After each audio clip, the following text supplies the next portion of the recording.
아멘. 우리 옆에 분하고 한번 인사하실까요? 성전을 지읍시다. 이렇게 한번 인사하겠습니다. 네.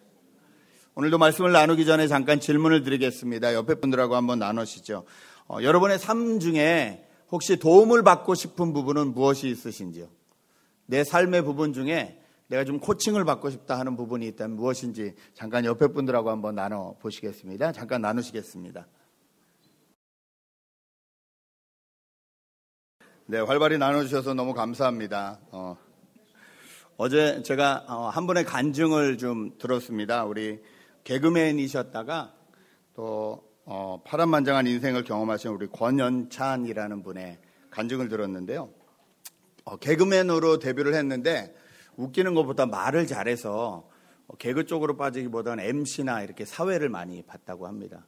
이름도 알려지고 얼굴도 알려지고 하니까 인기도 생기고 또 돈도 따라오고 또 그래서 그 모은 돈으로 사업을 했는데 이게 사업이 또 대박이 나가지고 갑자기 이제 백만장자가 된 거죠. 얼마나 신났겠어요, 인생이.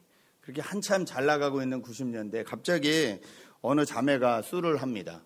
그 이유가 뭐냐면 저 남자에게 내가 성폭력을 당했다. 근데 자기는 모르는 사람인데 그렇게 뉴스가 한번 딱 신문에 미디어에 나고 나니까 유명인인 자기를 손가락질하지 다 그 여자 편을 들더라는 거예요. 그래서 정말로 이 교도소에 갇혀서 50일 가까이를 교도소 생활을 했습니다. 그 뒤에 나와서 재판을 하는데 무려 재판이 2년이 걸렸어요. 2년이 걸려서 무죄를 받았습니다. 그런데 문제는 그 자기가 무죄 받은 것은 세상에 아무도 알아주지 않는다는 거죠. 매스컴도 아무것도 관심이 전혀 없다는 거예요. 참 힘들고 어렵지만 그래도 마음을 다잡고 다시 이제 시작을 해서 또 이제 말을 잘하고 하니까 방송에서 이제 또 사회나 이런 걸 보게 돼서 정월 프로그램을 맡았는데 그게 이렇게 2층으로 올라가서 거기서 이제 밑에 카메라를 바라보면서 이제 새해 복 많이 받으세요 뭐 이런 거였나 봐요. 그렇게 위로 올라갔는데 새해 복 하다가 사람이 사라졌어요. 세트가 무너져 버린 거예요. 그래서 다리가 다 부서지고 열몇 조각으로 부서지고 허리 3번 4번이 나갔습니다. 그래서 온몸에 기부스를 하고 이제 6개월 이상 또 누워 있는 거예요. 도대체 내 인생은 왜 이럴까? 죽고 싶었는데 그래도 의사가 조금만 잘못 다쳤으면 완전히 반신불구가 될 뻔했다. 그 말에 위로를 받고 그 6개월을 잘 고통 가운데 견뎠습니다. 근데 이분이 그 말씀을 하시더라고요. 이 두 번의 힘든 생활을 내가 어떻게 견뎠을까 생각해 봤더니 자기에겐 돈이 있었대요. 그런데 그렇게 몸이 낫고 나니까 그 돈이 한꺼번에 훅 사업을 투자했는지 잘못 투자해서 정말로 하나도 남지 않고 몇십억의 돈이 그냥 훅 하루아침에 날아가 버렸답니다. 여러분 인생이 이렇게 꼬이면 어떻게 살까요? 여러분 어떻게 생각하시는지요? 저희는 하나님은 왕이시다라는 주제로 지금 계속 성경을 살펴보고 있습니다. 지금 이제 포로에서 돌아온 시대, 포로 귀환 시대의 성경들을 저희가 살펴보고 있는데 오늘 저희가 보는 말씀은 학개서입니다. 학개와 스가랴는 동시대에 하나님의 말씀을 전했는데 학개가 조금 나이가 많고 스가랴가 조금 젊습니다. 이 1차 포로 귀환에서 돌아온 이분들에게 성전을 건축하라라는 메시지를 두 분이 똑같이 전했습니다. 오늘은 이제 학개서만 보는데 학개서는 여러분 단 2장밖에 되지 않습니다. 제가 이거를 2장을 다 읽을까 그래서 성경 한 권을 띄게 해드릴까 많이 망설였는데 오늘 안 읽었는데 집에 가서 꼭 읽어보세요. 2장밖에 되지 않아요. 그리고 이 학개가 예언한 예언은요 오늘 4번밖에 나오지 않아요. 물론 학개 선지자가 그 앞에도 그 뒤에도 계속 이 선지자 활동을 했다고 생각하지만 성경은 딱 4번의 이 학개의 예언만 기록하고 있어요. 그리고 이 예언의 기간도 불과 1년도 되지 않아요. 이 짧은 시간 동안에 4번의 말씀을 전한 이 학개를 통해서 하나님이 무슨 말씀을 하시는 걸까요? 이 포로에서 돌아온 백성들이 성전에 터를 세우고 그 앞에 하나님 앞에 예배하면서 이제부터 다시 성전을 지을 수 있다는 꿈에 부풀었었죠. 그런데 북쪽에 이스라엘 쪽에 있었던 여러 민족들이 섞인 그 사람들이 와서 여러 가지 이유를 가지고 돕겠다 했는데 그것을 안 된다고 하니까 방해가 시작됐죠. 그게 지난주에 저희가 나눈 말씀이잖아요. 그래서 무려 그 성전이 건축이 중단되는데 16년간이나 중단됩니다. 여러분 열정을 가지고 내가 이건 꼭 해봐야지라고 열심히 이제 마음 먹고 덤볐는데 16년간 중단이 된다. 아무리 뭔가 좀 뚫어보려고 그래도 답답하고 뭔가 뚫리지 않는 거예요. 그러면 열정 자체가 식죠. 그리고 하루하루 내 눈앞에 보이는 문제가 더 크게 느껴집니다. 포로에서 돌아왔으니까 얼마나 할 일이 많아요. 집안도 세워야 되고 사업도 일으켜야 되고 게다가 성전을 같이 짓는 건데 성전을 먼저 지어야겠다 마음이 들끓었었는데 16년간 열리지 않으니까.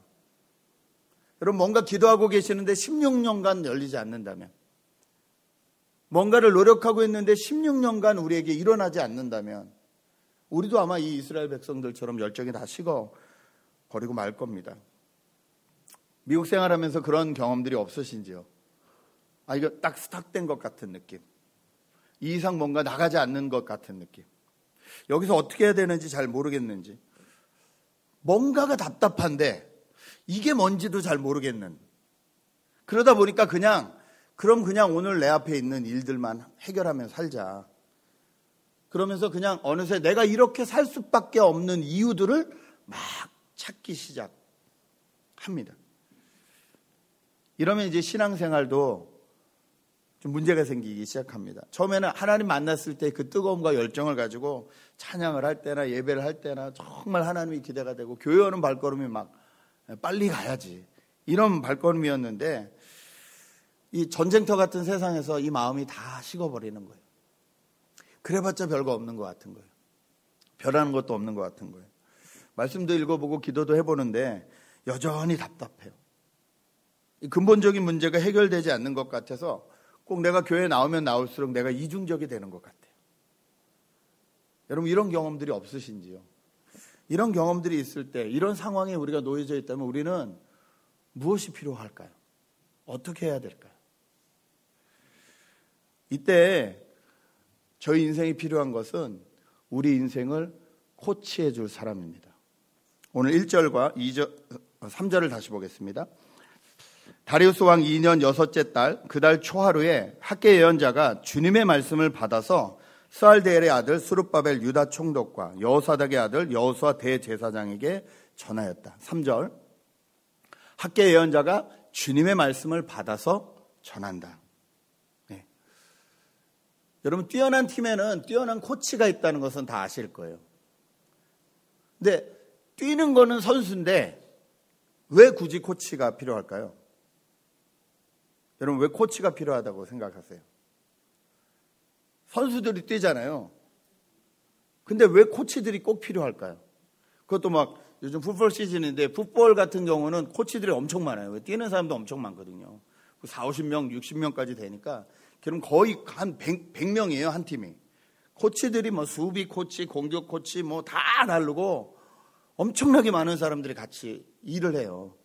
뛰는 건 플레이어인데 왜 코치들이 필요할까? 왜냐하면 뛰는 사람은 자기가 어떻게 뛰는지를 잘 모르기 때문에 그렇습니다. 저희는 저희가 잘하고 있다고 생각해요.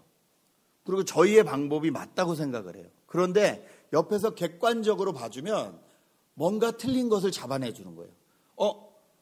저렇게 할 때 어깨가 올라가는데? 다리가 무너지는데? 이런 자기가 알지 못하는 그런 것들을 잡아주는 사람이 코치고, 그 말을 잘 듣고 그대로 고치면 고칠수록 뛰어난 선수가 되는 거예요. 그래서 우리 인생 가운데 코치가 꼭 필요합니다.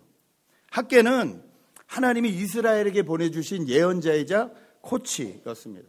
16년간 성전 건축을 하다가 포기하고 주저앉아 있는 이 이스라엘 사람들을 위해서 왕이신 하나님의 말씀을 가지고 그들을 코칭해 줬어요. 학개의 코치를 받은 백성들은요, 다시 성전을 짓기 시작합니다. 그리고 무려 4년이라는 시간에 걸려서 결국은 이 성전을 완성하는데, 이때의 성전의 이름이 이 1차 포로에서 돌아온 총독 스룹바벨의 이름을 따서 스룹바벨 성전이라고 불립니다. 여러분 성경에 성전이 몇 번 나오죠? 처음에 누구 성전 나오죠? 솔로몬 성전 나오잖아요. 그렇죠? 그리고 이 포로에서 돌아와서 스룹바벨 성전이 나와요. 그 다음에 신약 시대로 가면 이 헤롯 왕이 이 유대인들에게 환심을 살려고 지어준 성전 이름이 헤롯 성전이에요. 그 성전이 나중에 다 무너지고 지금 이스라엘 땅에 벽만 하나 남아있죠. 그게 이제 통곡의 벽이라는 벽인데요. 이렇게 성전들이 지어지는데 이 두 번째 스룹바벨 성전이라는 성전이 지어질 때 학개가 그 16년간 포기하고 좌절해 있던 사람들의 마음을 다시 일으켜서 코칭해서 이것을 이루게 했다는 거죠. 그렇다면 우리 인생 가운데서도 뭔가 스탁된 것 같고 답답한 것 같고 뚫릴 것 같은데 뚫리지 않는 문제들이 있고 하다면 저에게 코치가 필요하다는 거죠. 여러분 혹시 주변에 그런 분들이 계십니까? 여러분을 좀 살펴주고 무엇이 잘못됐는지 이렇게 바라봐 줄 만한 그런 분들이 계시는지요. 이 코치의 특징은요, 문제를 정확히 말해준다는 거예요. 장점만 말해주지 않아요. 잘하는 것만 말해주지 않아요. 잘못된 것이 무엇인지 고쳐야 되는 것이 무엇인지도 분명히 얘기해 준다는 거예요. 2절 한번 보시죠. 만군의 주님께서 이렇게 말씀하신다. 이 백성이 말하기를 때가 되지 않았다. 주님의 성전을 지을 때가 되지 않았다고 한다. 4절. 성전이 이렇게 무너져 있는데 지금 너희만 잘 꾸민 집에 살고 있을 때란 말이냐. 16년간 방해를 받으니까 이스라엘 백성들은 지금은 성전 지을 때는 아닌가 봐. 이거 뭐 안 풀리는데 뭐 그 페르시아 왕도 맡고 있는데 뭐 이거 뭐 지금은 때가 아니지 뭐 어쩔 수 없지. 그럼 어떻게? 그럼 일단 나라도 먹고 살아야지. 그리고 자기 집 짓는 일을 열심히 했다는 거예요. 그런데 학계는 이게 문제라고 말을 하고 있는 거예요. 뭐가 문제냐면요, 어려운 환경을 탓하면서 우선순위를 바꾸기 시작했다는 거예요.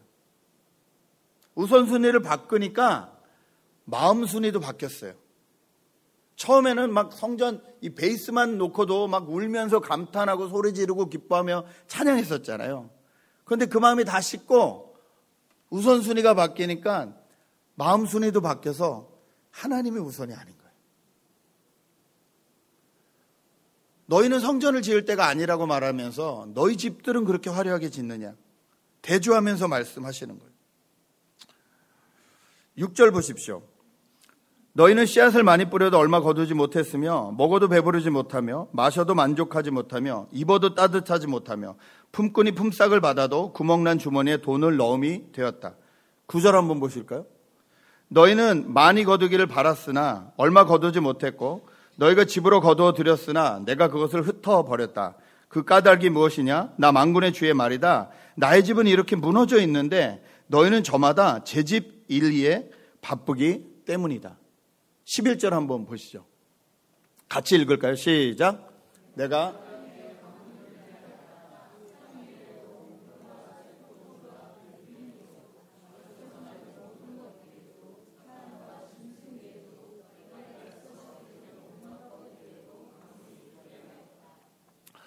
대단한 거 한 거 아니에요. 지금 이제 막혀 있으니까, 지금 내 마음대로 될 수 없으니까 그냥 잠깐 곧 될 때까지 내버려두고 요거부터 하자라고 생각했을 뿐이에요.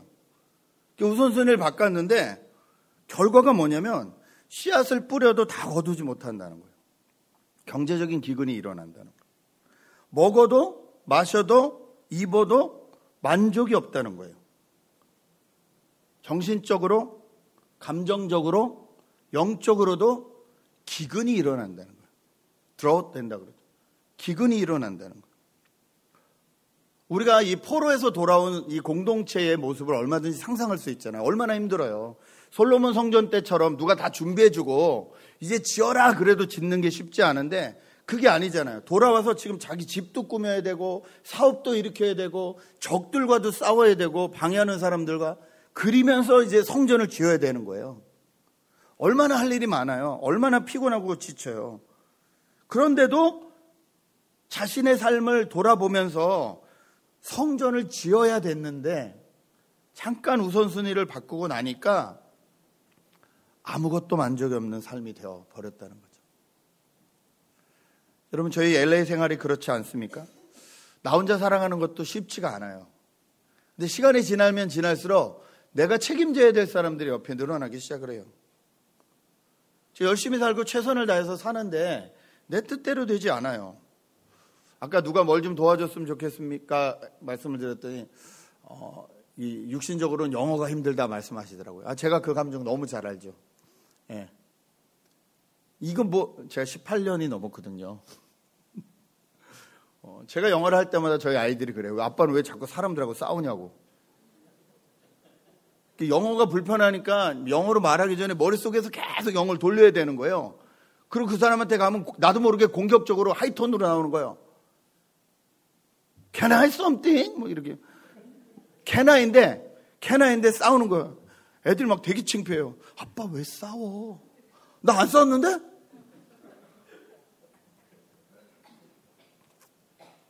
이 문제는 이게 하나 끝나면 끝났으면 좋겠는데 이게 줄 서 있는 것 같아요.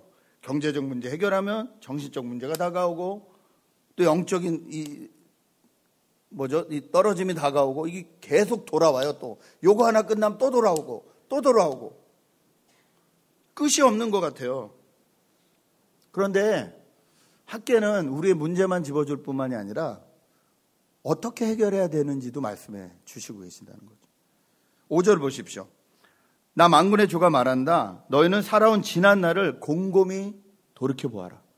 과거를 한번 곰곰이 생각해보라는 거예요. 7절. 나 만군의 주가 말한다. 너희는 각자의 소행을 살펴보아라. 지금은 내가 무엇을 하고 있는지 어떻게 살고 있는지 지금도 좀 살펴보라는 거예요. 8절은 같이 한번 읽을까요? 같이 읽겠습니다. 시작. 너희는 산에 올라가서 나무를 베어다가 성전을 지어라. 그러면 내가 그 성전을 기껍게 여기고 거기에서 내 영광을 드러내겠다. 나 주가 말한다. 여러분, 이 성전 짓는 것이 참 어렵고 힘든 일인데 왜 하나님은 성전을 지으라고 하실까요? 왜 성전을 지어야 되는지에 대한 이 의문과 질문에 대한 대답이 확실하지 않으면 우리는 힘을 잃게 됩니다. 열정이 식게 됩니다. 포로에서 돌아온 백성들이 성전을 짓는다는 것은 그냥 건물을 짓는다는 뜻이 아니었습니다. 그렇죠? 성전은 어떤 의미가 있었죠? 하나님이 성전을 지으라는 이유가 뭐였죠? 그 성전에 누가 계시겠다? 하나님이 함께 계시겠다. 그러니까 성전을 짓는 문제는요, 하나님과 내가 연결되어 있느냐 아니냐의 문제라는 거예요. 내가 같이 동행을 하느냐 안 하느냐의 문제라는 거예요. 하나님이 나의 왕이 되시고 내가 하나님의 백성이 되느냐 안 되느냐의 내 아이덴티티 문제라는 거예요. 힘들고 어렵지만 성전을 지으라는 이유는요, 내 아이덴티티 문제이기 때문인 거예요. 두 번째, 성전을 지으라는 이유가 뭐예요? 이 성전을 통해서 이 세상 가운데 하나님이 어떤 분이신지를 알려주시겠다는 거잖아요. 그러니까 사명이 무엇인지, 소명이 무엇인지를 알려주기 위해서, 또 나타내주기 위해서, 세상에 보여주기 위해서 필요한 것이 성전이라는 거예요. 성전을 짓는다는 것은 정체성과 관련된 문제고 사명과 관련된 문제라는 거예요. 그러므로 이스라엘 백성들은 지금까지 과거의 삶을 가나안 땅을 차지했다가 그것을 뺏겼다가 죄를 져서 하나님 앞에 벌을 받아서 포로로 끌려갔다가 다시 지금까지 돌아오게 된 이 과거의 모든 것들을 돌아보면서 내가 왜 성전을 지어야 되는지 깨달아야 된다는 거예요. 그리고 지금 현재 나는 어떤 모습으로 살고 있는지를 나 자신을 살펴보면서 왜 성전을 지어야 되는지를 계속 깨달아야 된다는 거예요. 여러분, 성경은 우리 몸이 성전이다라고 말하고 있습니다. 신약 성경에. 우리 몸을 세우라는 거예요. 우리 몸을 세워가라는 거예요.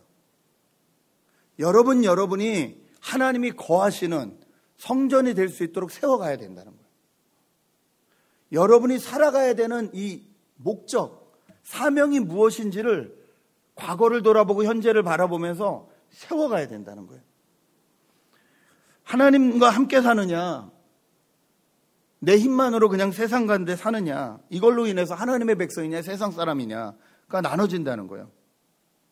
이 세상에 하나님을 보여주는 사람으로 살 것이냐, 아니면 이 세상에 묻혀져 가는 사람으로 살 것이냐. 이 말은 다시 말해서 사명을 따라 살 것이냐, 아니면 그냥 내 수명만 따라 살 것이냐, 이걸 결정하는 게 성전이라는 거예요. 여러분, 사명을 위해서 사십니까? 아니면 그냥 수명 따라서만 사십니까? 성경은 우리 몸이 성전이라고 말씀하세요. 뿐만 아니라 그리스도 안에서 우리에게 주어진 공동체적인 성전이 있다라고 말씀을 하세요. 우리 에베소서 말씀을 함께 읽겠습니다. 에베소서 2장 20절에서 22절 같이 읽습니다. 시작. 여러분은 사도들과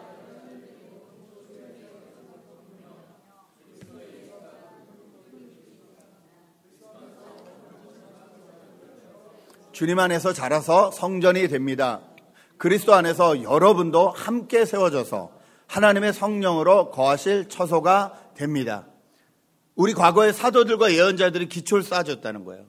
그리고 예수 그리스도가 이 베이스, 모퉁이 돌이 되셨다는 거예요. 코너스톤이 되어주셨다는 거예요. 그리고 그 예수 그리스도를 중심으로 우리가 다 같이 서로 연결돼서 함께 자라가면서 세워지는 하나님이 성령으로 거하시는 성전이 있다는 거예요. 공동체적 성전이 있다는 거예요. 여러분, 이건 같이 세워가야 되는 거예요.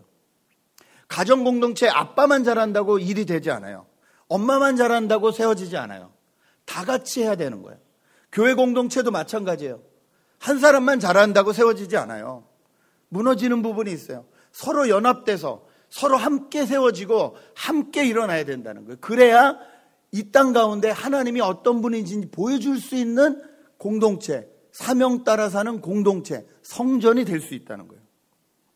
여러분, 이마고데이 교회가 하나님의 성전의 역할을 감당하시기 위해선 여러분 한 분 한 분이 다 같이 자라야 된다는 거예요. 다 같이 연합해서 같이 가야 된다는 거예요. 어느 때 이 사람이 무너질 수 있죠. 그러면 여러분 그냥 와르르 무너지지 않아요. 붙잡고 있으면 넘어지지 않아요.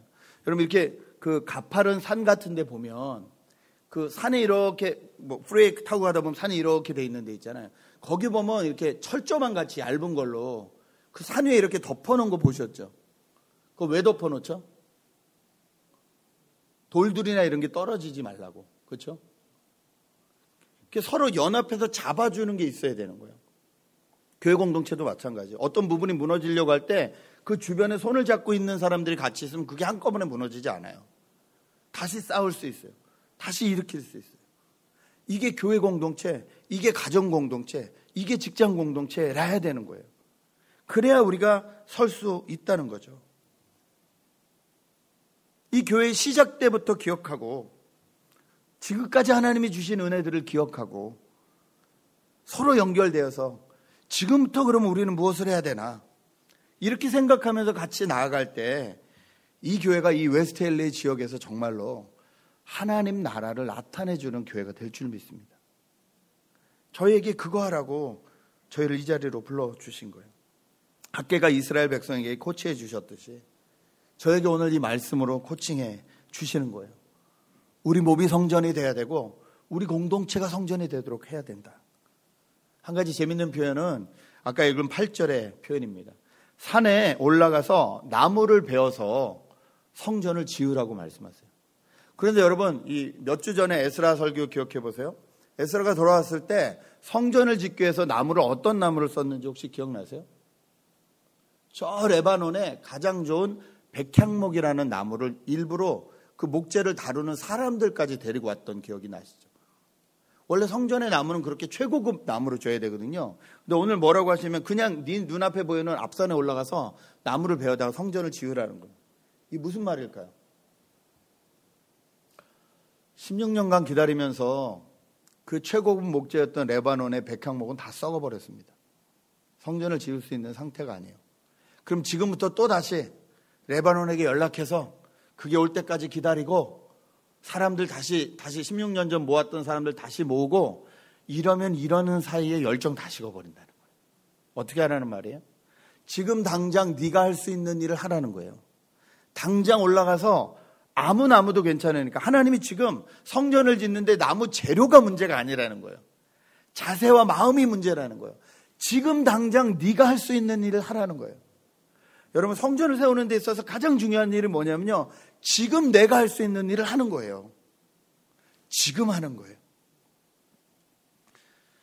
여러분, 내일 한다는 건 안 한다는 건지 아시죠? 내일부터 다이어트 할 거야. 제가 몇 년째 하고 있는 말씀입니다. 하나님이 깨닫게 하셨으면 그 시간에 내가 할 수 있는 것부터 해야 성전이 지어진다는 거예요. 작은 것이라도 괜찮아요. 다음 주부터 큐티해야죠. 아니요, 오늘부터 하세요. 내 삶의 열정이 식는 이유가 뭐냐면요, 지금 바로 순종하지 않기 때문에 그래요. 저희는 조금만 시간을 두면요, 이거를 안 해야 될 핑계를 어마무지하게 발견해낼 수 있어요. 성교를 안 가야 될 이유, 성경을 하려고 그러다 이걸 안 해야 되는 이유, 봉사를 하려다가 이걸 안 해야 되는 이유가 얼마든지 생겨요. 그렇게 해서 성전이 쌓아지지 않는다는 거예요. 요즘 이렇게 식당을 가보면 젊은 부부들이 아이들을 데리고 온 걸 보면요, 아이들이 막 뛰놀고 난리가 날 것 같은데 그렇지 않습니다. 아이들이 있는 식당이 조용합니다. 왜 그럴까요? 엄마들이 이걸 하나씩 다 쥐어줬거든요. 밥 먹는데 앞에 딱 요것만 세워주면 그 아이가 1시간이 아니라 무려 2시간도 가만히 있습니다. 떠들지도 않아요. 물론 좀 그런 시간이 필요하죠. 부모들도 좀 밥을 먹고 좀 쉬어야 되는 시간이 필요하죠. 근데 제가 재미있는 것은 2-3살짜리도 그게 되는데, 예수 믿는 사람들 중에 2-3살짜리하고는 가정예배를 드릴 수 없다라고 생각하는 사람이 많다는 거예요. 얘 너무 어려가지고 얘랑은 가정예배를 드릴 수 없어. 이거 하나 지어주면 2시간도 있는데. 목사님, 이게 없잖아요, 가정예배에는. 왜 없어요? 찾아보세요. 얼마나 말씀을 애니메이션으로 해놓은 게 많은데요. 아이들 수준에 맞는 찬양이 유튜브에 얼마나 많은데요. 아이들과 어떻게 예배를 드려야지, 어떻게 하는 것이 우리 아이들에게 가정예배를 가르치는 걸까를 연구하지 않아요. 게을러요. 그러면서 얘네는 아직 모를 거야. 그러는 사이에 세상은 세상의 것들을 내 사랑하는 아이들한테 계속 넣어주고 있다는 거죠. 여러분, 우리의 성전을 세워가는 일, 우리의 가정의 성전을 세워가는 일, 우리의 교회의 성전을 세워가는 일은 내일 할 일이 아니라는 거예요. 바로 오늘 해야 되는 일이라는 것입니다. 코치는 이것을 정확히 말해주는 사람이에요. 힘들겠지만 이거 해야 된다. 그런데 여러분, 좋은 선수일수록 그 코치의 말을 잘 듣죠. 왜 잘 듣죠? 이걸 잘 따라하면 나타날 결과를 알기 때문에. 유현진이 잘 나가는데 한국에서는 안 했던 볼펜 피칭을 했대요. 한 번도 볼펜 피칭, 그러니까 자기가 던지는 날 빼고 아닌 날 가가지고 연습을 해본 적이 없는 친구예요, 이 친구가. 왜? 워낙 잘하니까. 그래도 잘하니까. 근데 요번에 뭔 충격을 받았는지 머리도 회색으로 바꾸고 태어나서 처음으로 볼펜 피칭을 연습했대요. 4번 연달아지다가 그 다음에 이겼잖아요. 사람이 그러니까 겸손해야 돼요. 무슨 마음의 심정의 변화가 있었는지 모르겠어요. 여러분, 마지막으로 코칭은 어려운 상황일수록 함께하는 사람입니다. 13절, 14절 저희가 다시 한번 읽겠습니다. 같이 읽습니다. 시작. 주님의 특사 학개는 주님께서 하신 말씀을 백성에게 전하였다. 내가 너희와 함께 있겠다. 나 주의 말이다. 주님께서 스알디엘의 아들 수룹바벨 유다 총독의 마음과 여호사닥의 아들 여호수아 대제사장의 마음과 남아있는 모든 백성의 마음을 감동시키셨다. 그래서 백성이 와서 그들의 하나님 만군의 주님의 성전을 짓는 일을 하였다. 아멘. 학개는 그 어려운 상황 가운데 가서 하나님의 말씀을 전해줬어요. 내가 너희와 함께 하겠다. 어려운 삶인 거 안다. 힘든 상황인 거 안다. 그러나 내가 너희와 함께 하겠다.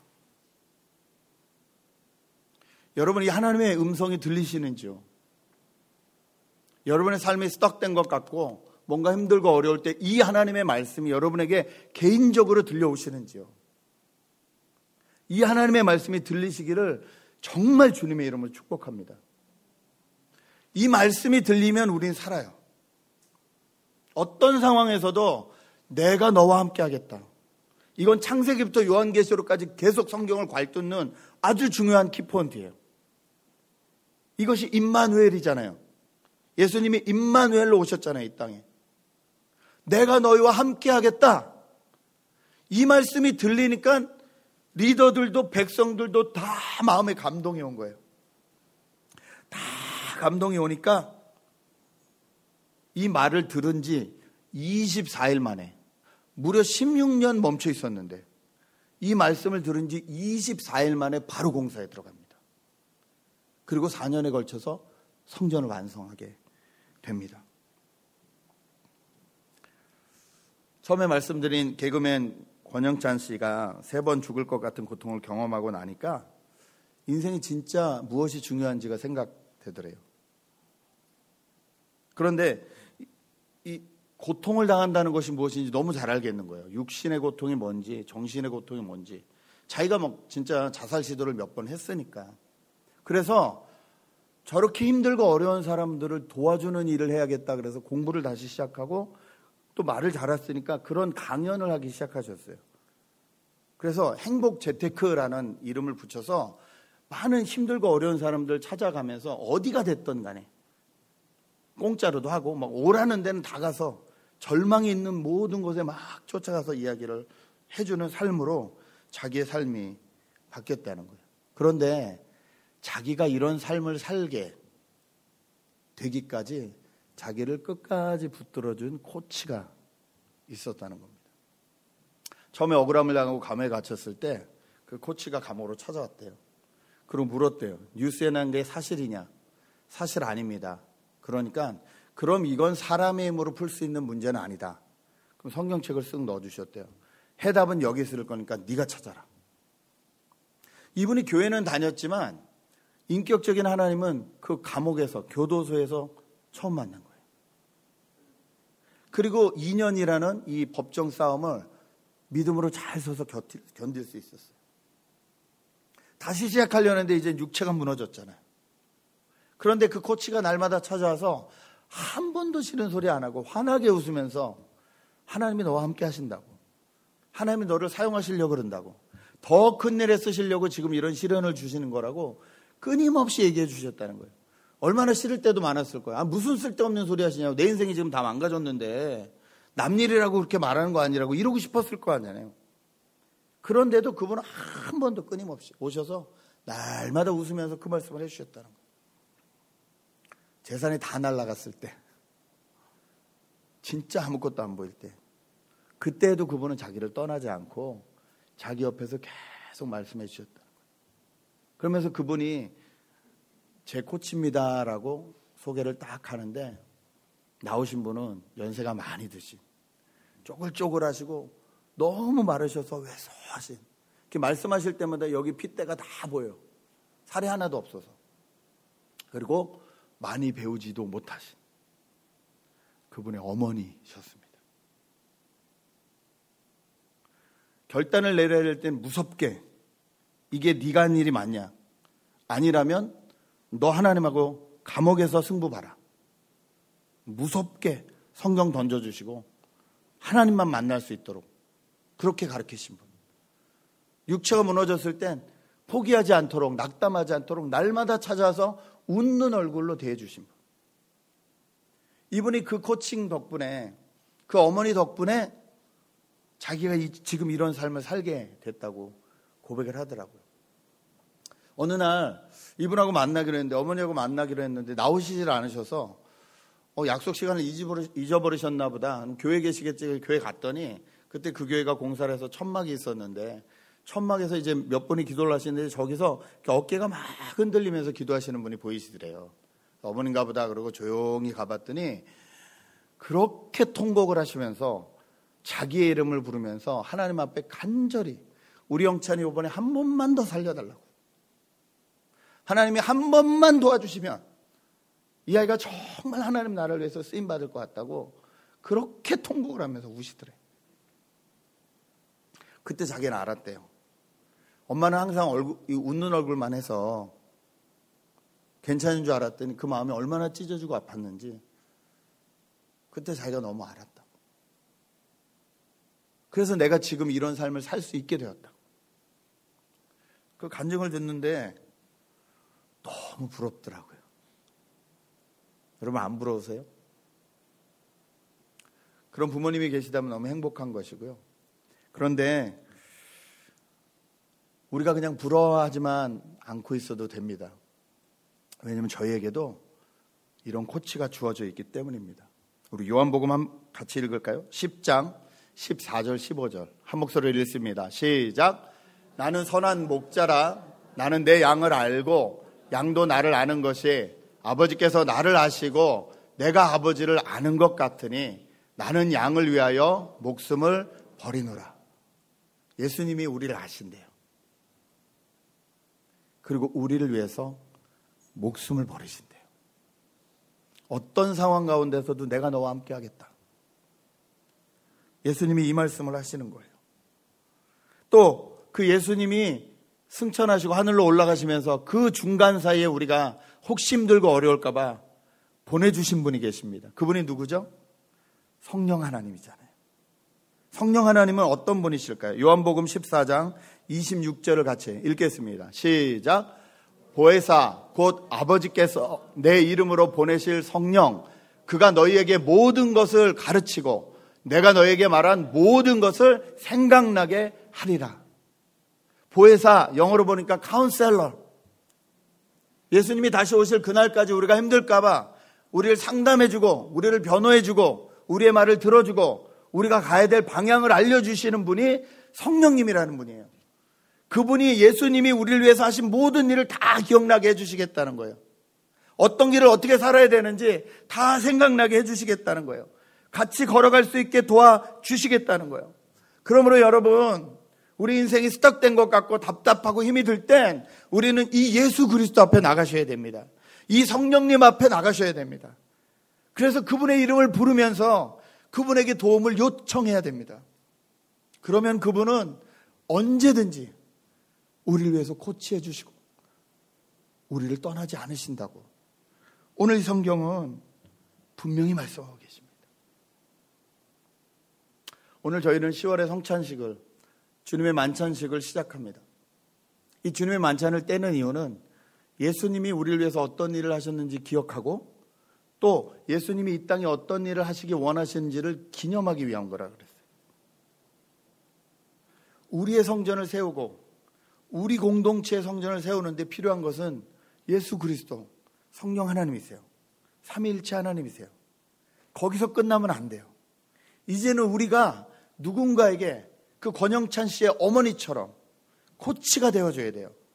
예수 그리스도를 받아들인 사람들, 성령의 능력을 가지고 있는 사람들이 이 땅 가운데 목마르고 메마르고 답답한 인생들을 향해서 하나님을 소개시켜 줄 수 있어야 돼요. 우리가 이 일을 하겠다고 결단하고 주님 앞에 나오는 것이 이 주의 만찬이에요. 여러분, 10월이 시작됐습니다. 9개월이 갔어요. 이 시간에 이 9개월의 과거를 한번 돌아봤으면 좋겠습니다. 나는 지금까지 어떻게 살아왔나? 도대체 누구의 도움으로 어떤 은혜로 지금까지 살아왔나?